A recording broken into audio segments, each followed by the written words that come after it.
Well, the coronavirus isn't the only focus of the NBA as they head to Florida for the restart. Of course, there's the games, but also many of the league's players and coaches remain vocal in combating racism and racial profiling.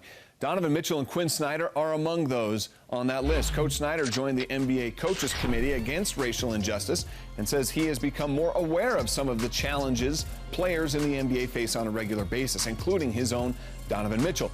Mitchell has used his social media as a platform. Some of those posts have drawn negative responses, but Coach Snyder says we shouldn't be so quick to react.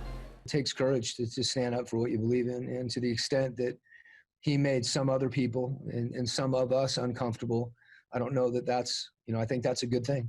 And, part of, I think the challenge with this is for us not to be defensive, that things that are said, it's not always an accusatory statement. People, we don't need to be defensive about what we hear. We need to process it, try to understand it, because at that point, when we have a greater understanding, we can have that dialogue, and we begin to find those ways that we can to unite. Well, Donovan's voice is one that Utah needs in a time like this. His posts have certainly created conversation within our own communities in Utah.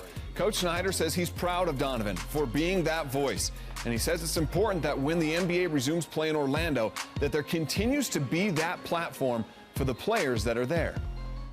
We can really take steps to assure that the conversation that's taking place doesn't stop happening. And that's one of the great things about, having an opportunity to play on a stage that we will, and that can be something that I think people are going to be very passionate about trying to achieve that. Well, I mentioned that committee that Coach Snyder is a part of with several other NBA coaches. There's a commitment and a unity in that community to make change, not only in the NBA, but in the communities in which the NBA resides. Snyder says the committee spends time speaking with local leaders to help promote change and gain more understanding. He says being on the committee is humbling and also inspiring.